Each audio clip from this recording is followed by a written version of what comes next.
विजयी मेळावा फक्त मराठी पुरताच, राजकारणाशी संबंध नाही। नोव्हेंबर-डिसेंबर दरम्यान चित्र पाहूनच युतीचा निर्णय होणार। इगतपुरीमधल्या मनसे शिबिरात राज ठाकरेंकडून भूमिका स्पष्ट।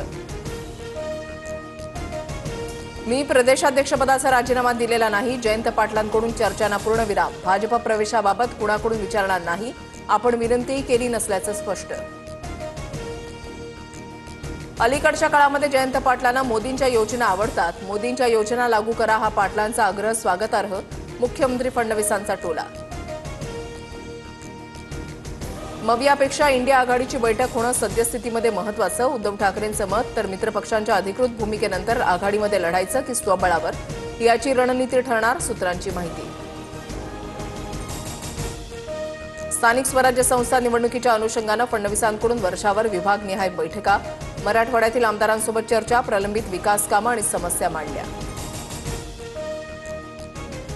मंत्री असताना असं वर्तन योग्य नाही। शिरसाटांच्या व्हायरल व्हिडिओनंतर मुख्यमंत्री फडणवीसांनी मंत्री संजय शिरसाट यांना झापलं। अजित पवारांकडून पुण्यामध्ये स्वबळावर लढण्याचे संकेत। महापालिका निवडणुकीच्या कामाला लागण्याच्या सूचना। तर देवेंद्रजींचं पुण्याकडे विशेष लक्ष। अमृता फडणवीसांचं भाष्य। आरोपींवर योग्य कलमं लावली नाहीत। आरोपींना वाचवण्यासाठी मंत्री आणि गृहमंत्रालयामधून पोलिसांना फोन। मारहाण प्रकरणावरून संभाजी ब्रिगेडचे प्रदेशाध्यक्ष प्रवीण गायकवाडांचा गंभीर आरोप। प्रवीण गायकवाडांवरील शाईफेक प्रकरणावर मुख्यमंत्री फडणवीसांचं सभागृहामध्ये निवेदन। घटनेनंतर आरोपींना तत्काळ अटक करत पोलिसांनी फिर्याद नोंदवली। योग्य ती कलमं लावून कारवाई करू, फडणवीसांचं आश्वासन।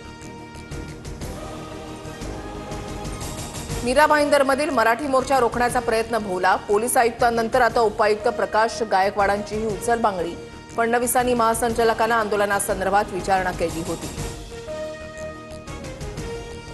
कोल्हापूरच्या गडिंग्लजमध्ये शक्तीपीठ महामार्गाच्या समर्थनार्थ मोर्चा। आमदार शिवाजी पाटलांच्या नेतृत्वात पदयात्रा। महामार्गासाठी आमच्या जमिनी घ्या म्हणत 7-12 हातामध्ये घेऊन शेतकरी रस्त्यावर उतरले। 7-12 कोरा यात्रेनंतर आता बच्चू कडूंची चक्काजाम आंदोलनाची हाक। शेतकऱ्यांच्या कर्जमाफीसाठी 24 तारखेला संपूर्ण महाराष्ट्रात चक्काजाम आंदोलन करणार। बच्चू कडूंची घोषणा। आमदार रोहित पाटीलही आंबोडामधील यात्रेमध्ये सहभागी।